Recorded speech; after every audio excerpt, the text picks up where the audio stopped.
السلام علیکم ورحمۃ اللہ وبرکاتہ۔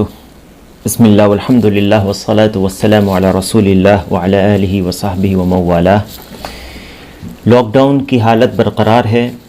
اور عید کا وقت قریب آ چکا ہے، اور اس تعلق سے مختلف علماء کے اقوال ہمارے سامنے آ رہے ہیں، آپ سب کے سامنے بھی آ رہے ہوں گے۔ اور اس حالت میں کیا کیا جائے، اس پر علماء کیا کہتے ہیں اور کون سا قول زیادہ قوی معلوم ہوتا ہے۔ شیخ عبدالعزیز بن عبداللہ آل الشیخ حفظہ اللہ، جو مفتی اعظم ہیں سعودی عرب کے، ان سے رمضان سے پہلے ہی یہ سوال کیا گیا تھا کہ اگر لاک ڈاؤن کی حالت برقرار رہی کورونا کے وبا کی وجہ سے، تو تراویح اور عیدین کی نماز یا عید کی نماز کیسے پڑھیں گے؟ تو شیخ حفظہ اللہ نے کہا تھا کہ تراویح تو وہ لوگ گھر پہ پڑھیں گے، اپنے اپنے گھروں میں، کیونکہ مساجد کو عام لوگوں کے لیے نہیں کھولا جائے گا، جس کی وجہ سے یہ وبا اور تیزی میں پھیلے، اس لیے مساجد کی جگہ لوگ اپنے گھروں میں پڑھیں گے۔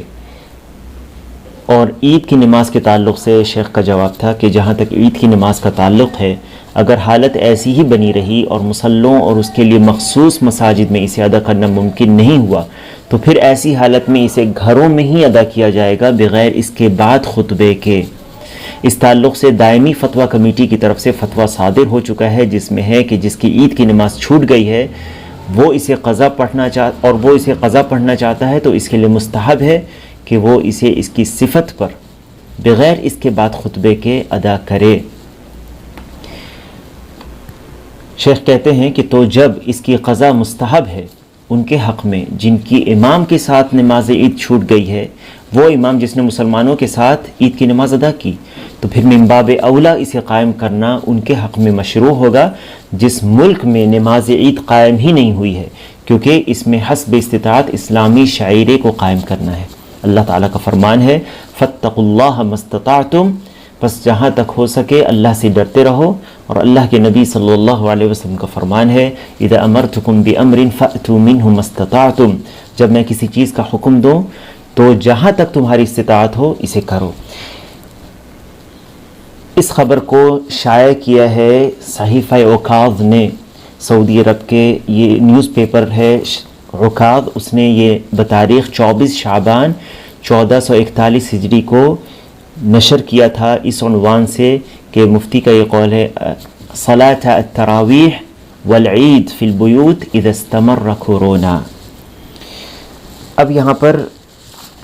مفتی اعظم حفظہ اللہ نے جو یہ کہا کہ بغیر خطبے کے ادا کریں گے، تو اس کے بارے میں بعض لوگ یہ کہتے ہیں کہ خطبہ کے ساتھ ادا کیا جائے گا، اور بعض علماء کہتے ہیں کہ بغیر خطبے کے ادا کیا جائے گا۔ لیکن جب ہم دیکھتے ہیں کہ صحابہ کا عمل کیسے تھا، یا انس رضی اللہ عنہ سے ثابت ہے،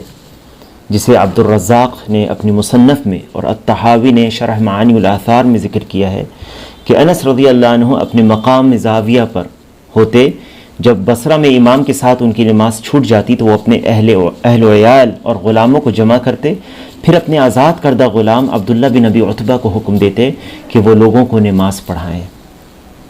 اسی طرح امام بخاری رحمہ اللہ تعلیقاً اپنی صحیح میں انس بن مالک رضی اللہ عنہ سے جزماً روایت کرتے ہیں کہ انس بن مالک رضی اللہ عنہ نے اپنے غلام ابن ابی عتبہ کو زاویہ میں حکم دیا، تو انہوں نے ان کے اہل خانہ اور ان کے بیٹوں کو جمع کیا اور انہیں شہر والوں کی طرح اور ان کی طرح تکبیر کے ساتھ نماز پڑھائی۔ ان روایتوں میں یہ ذکر نہیں ہے کہ ان کے غلام نے خطبہ بھی دیا، یا انس ابن مالک رضی اللہ عنہ نے خطبہ کا بھی حکم دیا۔ تو خطبے کی دلیل چونکہ نہیں مل رہی ہے صحابہ کے فعل سے، اس لیے جو علماء کہتے ہیں کہ خطبہ نہیں دیا جائے گا